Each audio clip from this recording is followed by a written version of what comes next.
नमस्कार। आज मैं फिर आपके सामने अपराध की एक और घटना लेकर आया हूं।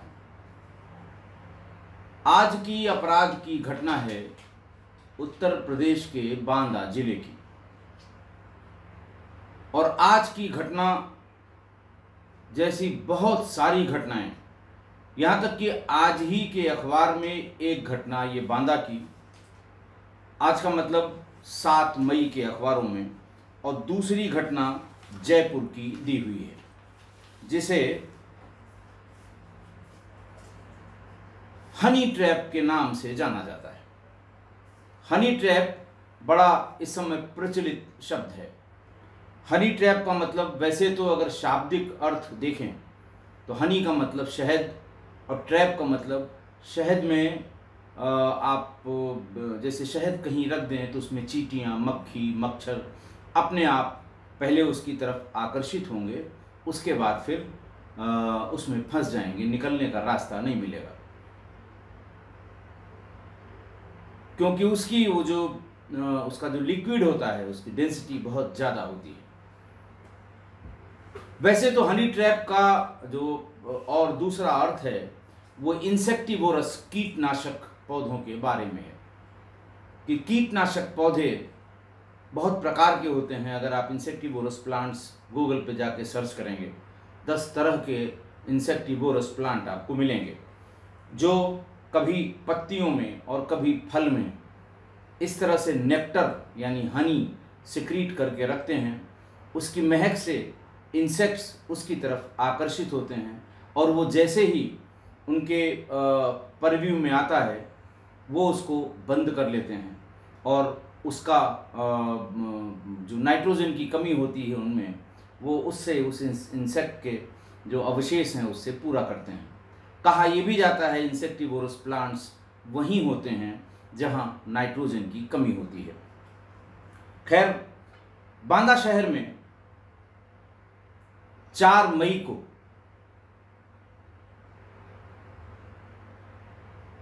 मोहल्ला फूटा कुआं, शहर का एक मोहल्ला है फूटा कुआं, कोतवाली शहर का, वहां से 112 नंबर पर एक फोन आया। प्रतिष्ठित व्यवसायी जाड़िया जी की के यहाँ से ये कॉल आई थी और कॉल में ये बताया गया कि हमारे पिताजी शैलेश जाड़िया ने आत्महत्या कर ली है।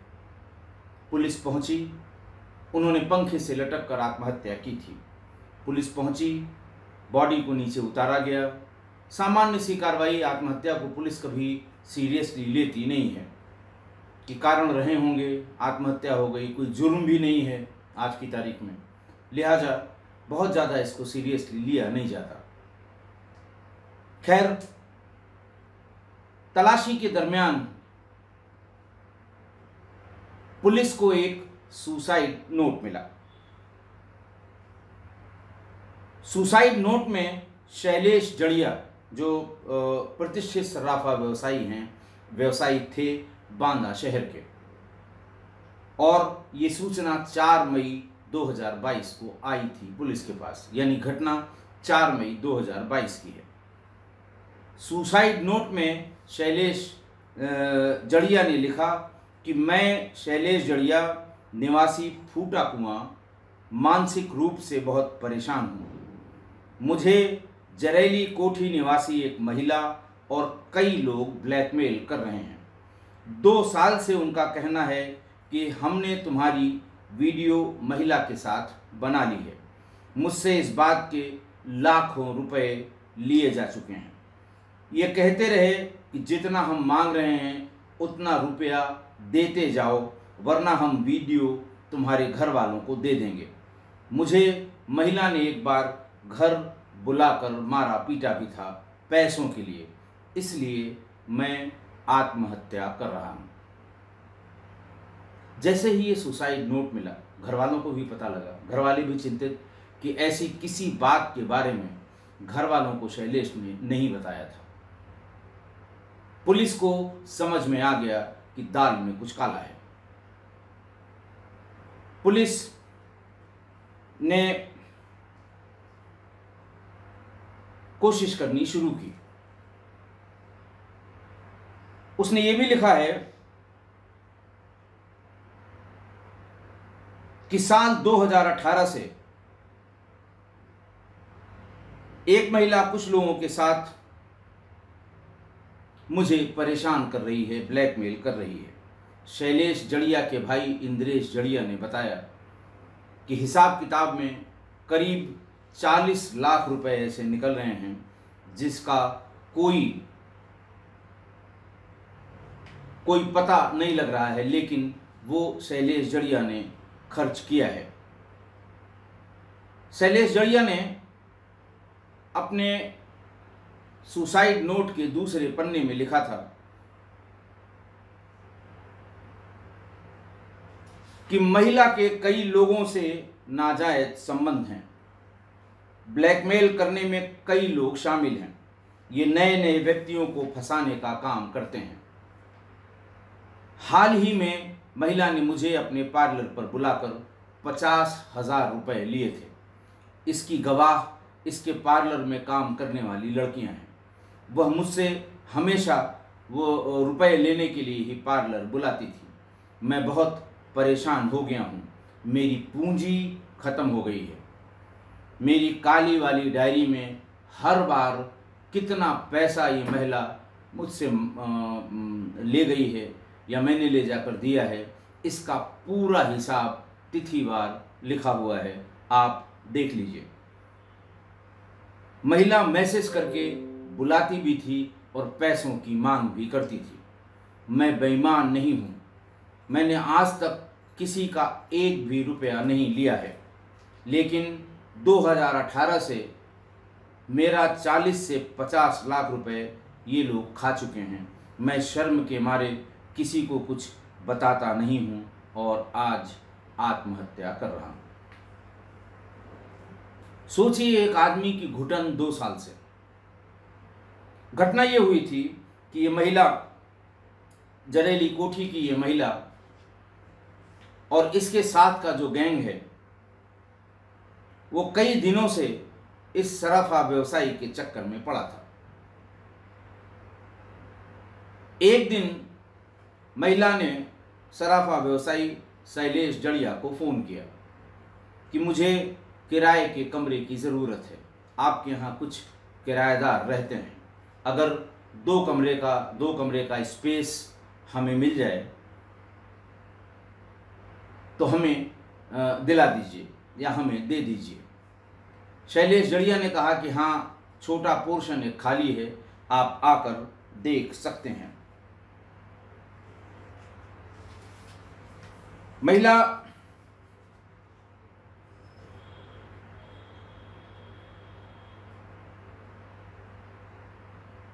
महिला ने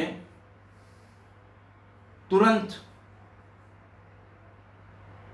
फोन काटकर किराए की बात करने के बहाने शैलेश जड़िया के घर जाकर वो हिस्सा देखा और ये कहा कि कमरा मुझे पसंद नहीं आया, लेकिन मैं एसएमएस हॉस्पिटल में नर्स और फिजियोथेरेपिस्ट का काम करती हूँ। आपको कोई दर्द हो तो मैं थेरेपी कर सकती हूँ। कभी मेरी सेवा की आवश्यकता हो तो मुझे बताइएगा।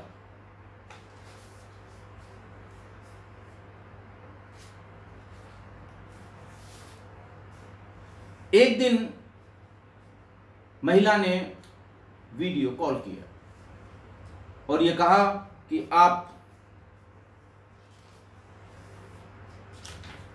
आपने बताया नहीं कि अगर आपको कहीं दर्द, शरीर के किसी भाग में दर्द हो रहा है तो मैं उसे ठीक कर सकती हूँ।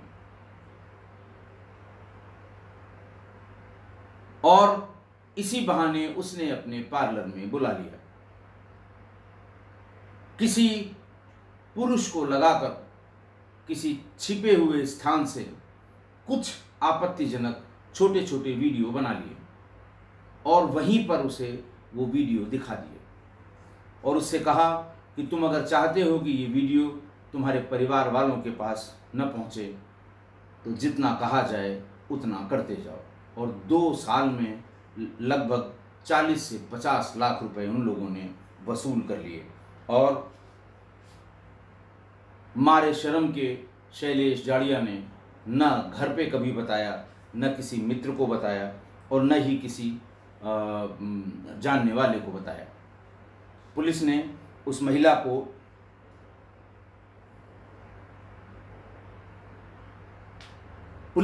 महिला को आइडेंटिफाई कर लिया और वो और उसके साथ के 3 लोगों को जो इस गैंग में शामिल थे उनको गिरफ्तार कर लिया।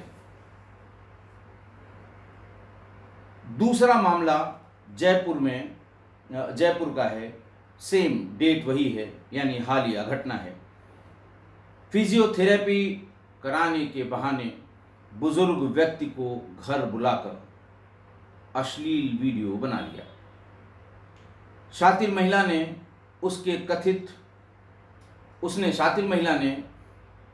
अपने कथित पति के माध्यम से उस पर दबाव बनाकर 10 लाख रुपए मांगने के लिए उस पर दबाव बनाना शुरू किया।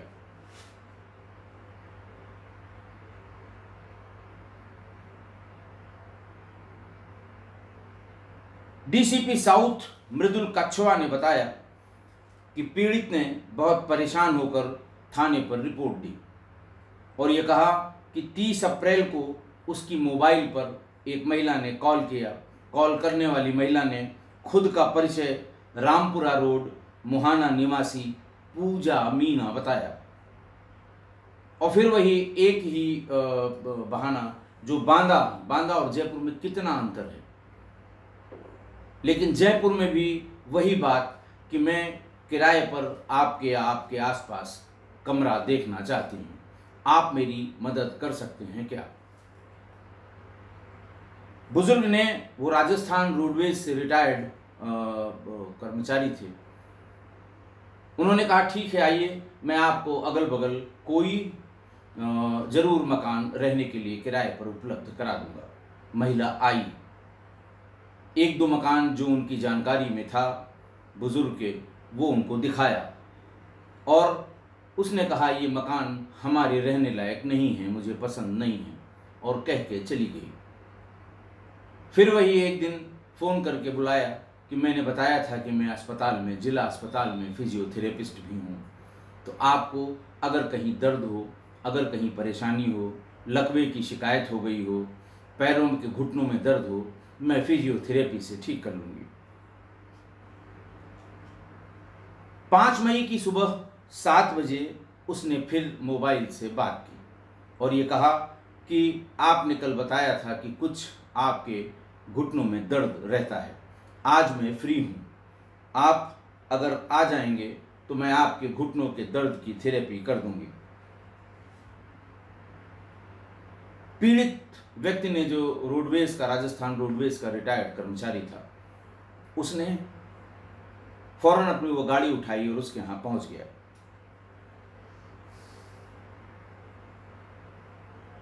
उसने पहले ये इंश्योर कराया कि भाई मैं आप महिला हैं, आप मेरी फिजियोथेरेपी करेंगी और कपड़े हमारे उतरे हुए होंगे, आप जरा एक बार चेक कर लीजिए, कोई और आके देख न ले, जो भी पर्पज़ उस बुजुर्ग का रहा हो। उसने कहा नहीं, बिल्कुल सब कुंडियाँ बंद हैं, सब ठीक है, ऐसा है वैसा है, आप परेशान मत होइए, कोई क्या कहेगा, इस तरह की बात की। और फिर धीरे धीरे करके थेरेपी के बहाने उसकी और अपनी आपत्तिजनक फोटोग्राफ खींच ली अपने ही मोबाइल फ़ोन से। और इसी बीच में एक व्यक्ति भीतर घुस आया और उसने आते ही बुजुर्ग को कई थप्पड़ रसीद कर दिए और बोले ये मेरी पत्नी है, हमारे संबंध अच्छे नहीं हैं, इसका मतलब ये नहीं है कि कोई भी यहाँ पर आकर उसके साथ दुर्व्यवहार करे। मुझे पता लगा कि तुम इसके साथ बलात्कार कर रहे हो, मेरे पास भी इसकी वीडियो है। बुजुर्ग डर गया। उसने कहा कि अभी मैं पुलिस को बुलाता हूं और अभी तुम्हारी ये हेकड़ी दूर हो जाएगी।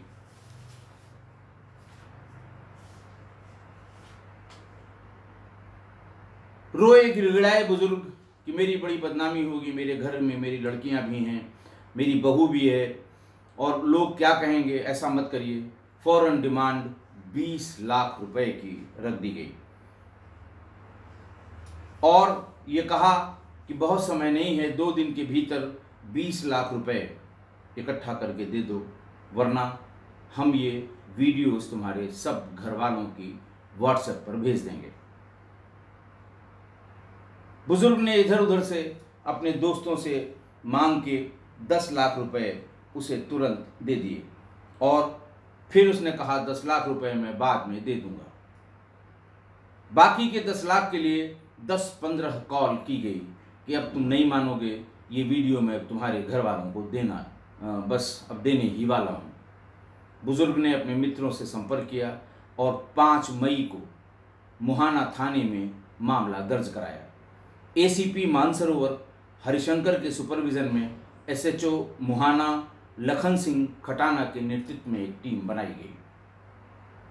जिस नंबर से कॉल आ रहे थे, रैंसम कॉल आ रहे थे, या यूं कहिए कि एक्सटॉर्शन के पैसे, ब्लैकमेलिंग के पैसे मांगे जा रहे थे, उनका सबका हिसाब किताब कर उनकी सीडीआर निकाली गई और 7 मई की सुबह ब्लैकमेलिंग की आरोपी गायत्री उर्फ पूजा मीना 30 वर्ष और अबरार खान, जो व्यक्ति भीतर घुसकर ये कह रहा था कि मैं इसका पति हूँ, मेरे संबंध अच्छे नहीं हैं, इसका मतलब ये नहीं कि तुम जो चाहे वो करोगे। अबरार खान जिसकी उम्र 30 साल थी, पुत्र मुबारक खान, इनको गिरफ्तार कर लिया गया। दोनों ही लोगों ने इस बुजुर्ग की कुछ अश्लील वीडियो बनाई थी। पुलिस ने आरोपियों के कब्जे से मोबाइल और बोलेरो गाड़ी जब्त की है। पुलिस ने जनपद के थानों से जब रिकॉर्ड मंगाए तो इसी तरह के ब्लैकमेल करने के 4 और मामले थाना शिप्रा पथ में दर्ज थे। मोबाइल में भी उसके बहुत ढेर सारे अलग अलग लोगों के साथ पूजा मीना की तस्वीरें थी। प्रतीत होता है या देखने से लगा, पुलिस को अंदाज लग गया, ये सभी इसके शिकार रहे होंगे और सबसे 15-15, 20-20 लाख रुपए वसूले गए होंगे। ब्लैकमेलिंग के आरोप में गिरफ्तार पूजा मीना ने प्रॉपर्टी कारोबारियों को पहली बार नहीं इस तरह से हनी ट्रैप में फंसाया था। 5 और लोगों की शिनाख्त, 5 और लोगों को का नाम पता चला, जिससे वो लंबी रकम हनी ट्रैप में वसूल चुकी थी। गायत्री और पूजा मीना की गोवर्धन नगर निवासी वीर सिंह सांसी से शादी हुई थी, लेकिन शादी के करीब 4 साल बाद ही वो पति से अलग रहने लगी। फिलहाल वो अपनी 12 साल की एक बेटी के साथ रहती है। पति से अलग होने के बाद ये बहुत से लोगों के संपर्क में आई और सभी के साथ मिलकर इस तरह के हनी ट्रैप के बहुत ढेर सारे मामले उसने किए और उनसे काफ़ी पैसा ब्लैकमेलिंग से वसूला। आज की घटना, आज की दोनों घटनाएं हनी ट्रैप की। हनी ट्रैप अब बड़ा पॉपुलर वर्ड हो गया है।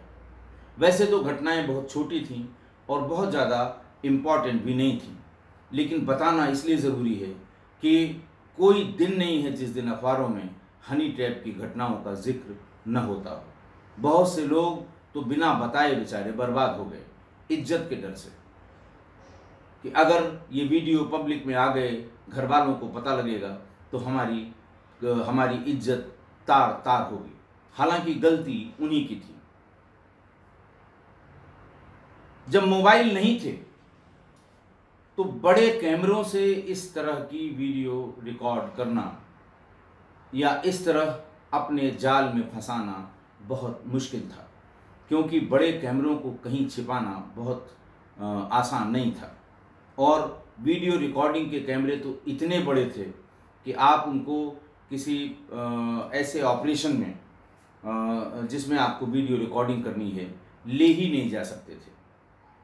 कितना भी छिपा कर रखेंगे, सामने वाले को अंदाज लग जाएगा कि ये वीडियो बनाने वाला कैमरा है। कंधों पे लाद के चलने वाले कैमरे हुआ करते थे। लेकिन जब से मोबाइल आए तब से स्क्रीनशॉट आपके जो ल्यूसिड चैट्स होते हैं उसकी स्क्रीनशॉट सेव करके रख ली जाती है। स्क्रीन रिकॉर्डिंग, आप बातचीत करते करते जब आपे के बाहर हो जाते हैं, कपड़ा उतारने लगते हैं, उस समय की स्क्रीन रिकॉर्डिंग का ऑप्शन सब जगह है। पहले लोगों के ये दिमाग में था कि साहब हम व्हाट्सएप पे बात कर रहे हैं, इसकी रिकॉर्डिंग नहीं हो सकती, तो इसका इंटरसेप्शन नहीं हो सकता। लेकिन एक आदमी जिससे बात कर रहा है उसकी स्क्रीन रिकॉर्डिंग वो कर सकता है। ये ऑप्शन मोबाइल का होता है। आपकी मोबाइल में भी स्क्रीन रिकॉर्डिंग का ऑप्शन होगा। वीडियो कॉल में उस तरफ से जो अच्छी सी डीपी लगाकर एक सुंदर सी लड़की आपको फ्रेंड रिक्वेस्ट भेजेगी, 10 मिनट बाद आपका व्हाट्सएप नंबर पूछेगी, 5 मिनट बाद ही व्हाट्सएप पर बात करेगी कि वीडियो कॉल करो। आपने वीडियो कॉल की और अगर आपने थोड़ी देर की तो वो खुद ही वीडियो कॉल कर लेगी। और जैसे ही वीडियो कॉल खुलेगा सामने एक प्री रिकॉर्डेड वीडियो चलने लगेगा। आपको लगेगा कि ये महिला सामने जिसने अभी फ्रेंड रिक्वेस्ट भेजी है ये आराम से अपने कपड़े उतार रही है। आप आंखें फाड़ फाड़ के देखेंगे और इस पूरी आपकी एक्टिविटी की स्क्रीन रिकॉर्डिंग वो कर रही होगी। और कभी कभी तो आपको भी कुछ वो कपड़े उतारने के लिए कहेगी। आपने भी अगर कपड़े उतार दिए तो बात तुरंत डिस्कनेक्ट हो गई। वो कहा कि साहब इंटरनेट की प्रॉब्लम है, और अगले 3-4 मिनट में आपकी उस एक्टिविटी की वीडियो वो आपके व्हाट्सएप पर भेज देगी कि ये तुमको शोभा नहीं देता। तुम्हारे सारे कॉन्टैक्ट्स फेसबुक के मेरे पास हैं, मैं इसको फेसबुक पर पोस्ट करने जा रही हूँ। दरअसल वो लड़का होता है। आप रोएंगे, गिड़गिड़ाएंगे कि ऐसा मत करो, फिर धीरे धीरे बात इस पर आ जाएगी। 5 लाख से शुरू होगी, हो सकता है 10,000 पे आके ख़त्म हो। एक अकाउंट नंबर दिया जाएगा, आपको उस अकाउंट में वो पैसा फ़ौरन किसी भी ऐप से वो आपसे मांगेगा कि फ़लाँ ऐप से, गूगल पे से दीजिए, इस फ़ोन पे से दीजिए, फ़लाँ से दीजिए, ढकाने से दीजिए, आपको पैसा देना होगा।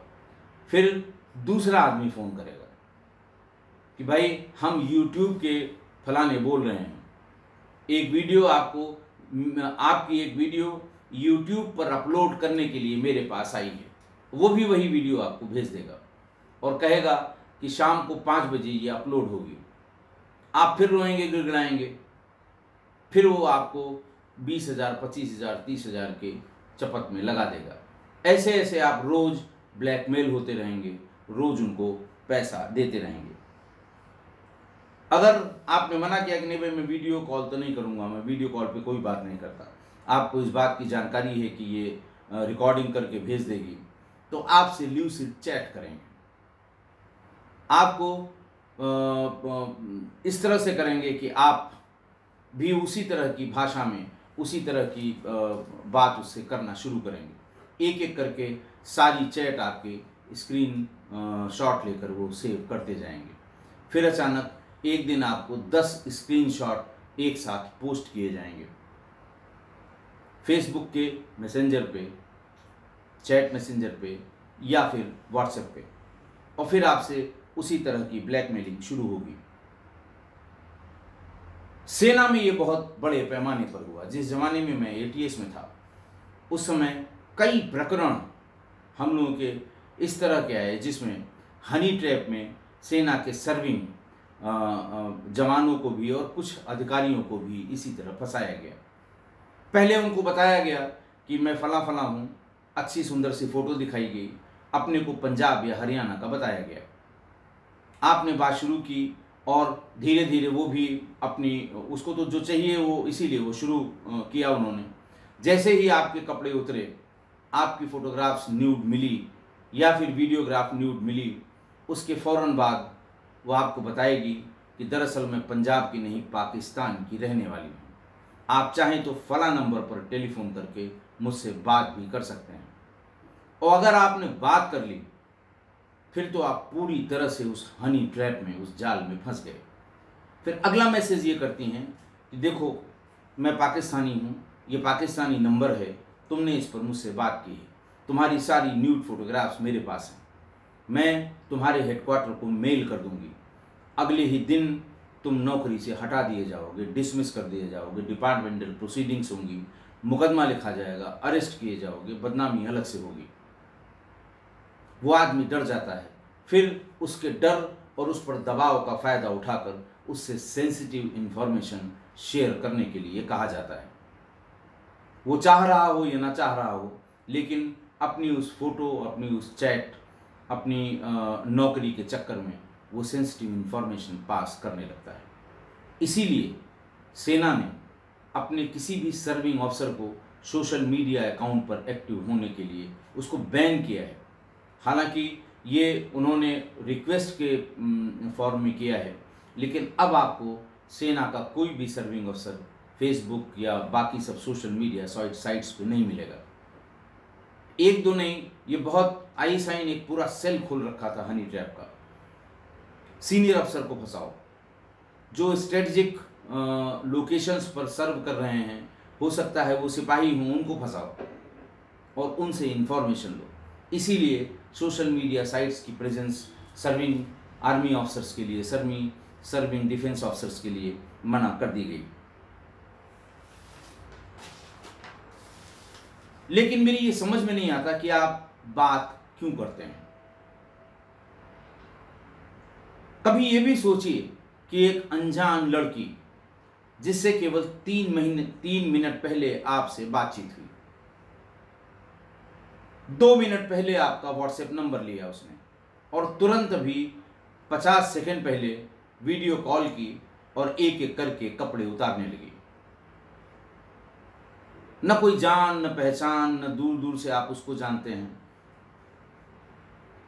आपको ये लगता नहीं कि आप किसी के बिछाए हुए जाल में फंस रहे हैं।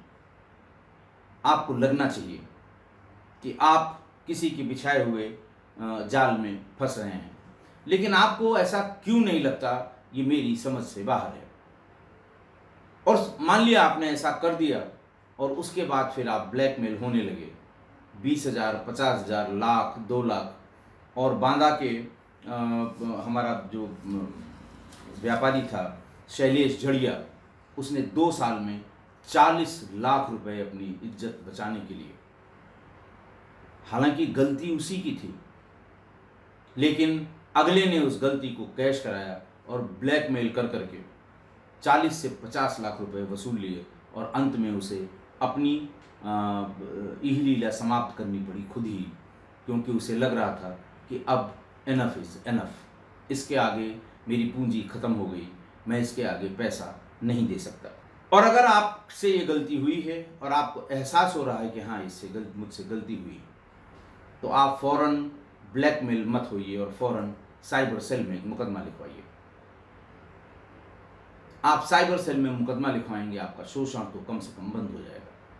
बाकी जो होना होगा, यानी हो सकता है वो गुस्से में ये वीडियो शेयर करे, जो होना हो, लेकिन आप शोषण से बच जाएंगे, ब्लैकमेलिंग से बच जाएंगे। दूसरा ये कि लगभग हर दिन सोशल मीडिया पे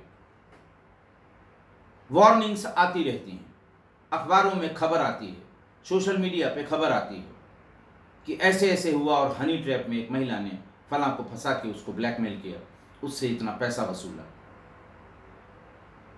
या तो आप इस तरह की खबरें देखते नहीं हैं, या फिर देखकर अनजान बनते हैं, फिर तो ब्लैकमेल होना ही है। आपको कोई नहीं रोक सकता आपको ब्लैकमेल होने से।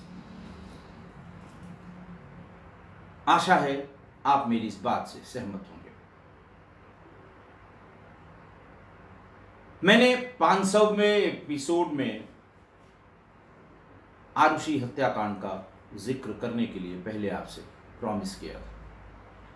पिछले 6-8 महीने से किस्सा गोई परिवार के बहुत ढेर सारे लोग, कल के भी कमेंट में आप देखिएगा, परसों के भी कमेंट में आप देखिएगा, लोग ये कहते हैं कि आरुषि हत्याकांड के बारे में भी कुछ बताइए।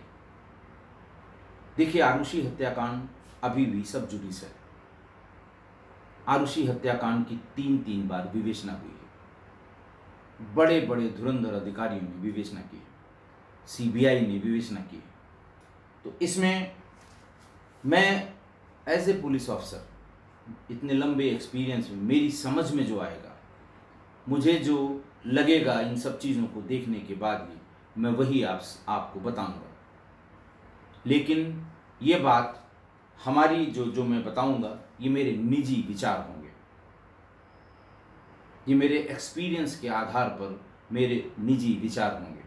मैं अपने किस्सा गोई परिवार के सदस्यों को उसके प्रॉस एंड कॉन्स, हर विवेचना के कमी और उसके सही पॉइंट ये मैं बताऊंगा। लेकिन मैं ये भी वार्निंग कल ही उसी दिन दूंगा कि मेरे ऑब्जर्वेशंस के किसी हिस्से को किसी कोर्ट प्रोसीडिंग्स में कभी इस्तेमाल नहीं किया जा सकता, क्योंकि ये मेरे स्वतंत्र विचार हैं जो किस्सा गोई परिवार के हमारे 60,000 सब्सक्राइबर्स जानना चाहते हैं, फेसबुक के करीब 1 लाख सब्सक्राइबर्स जानना चाहते हैं, फॉलोअर्स जानना चाहते हैं। सब ने अपने अपने विचार रखे हैं, मुझे भी हक है अपने विचार रखने का। इसीलिए मैं उस दिन और 500वां एपिसोड किस्सा गोई का, ये किस्सा गोई परिवार के लिए बहुत ही ऐतिहासिक दिन है। आपने इस पूरी यात्रा में 2020 अगस्त या सितंबर से ये यात्रा शुरू हुई थी, पूरी यात्रा में आपने मेरा साथ दिया, आपने इन सच्ची घटनाओं का साथ दिया, आपने इन एक्चुअल क्राइम का साथ दिया, आपने सुझाव दिए, आपने सराहा, आपने आलोचना भी की, आपने मेरा मनोबल बढ़ाया। आपका हृदय से धन्यवाद, बहुत बहुत धन्यवाद।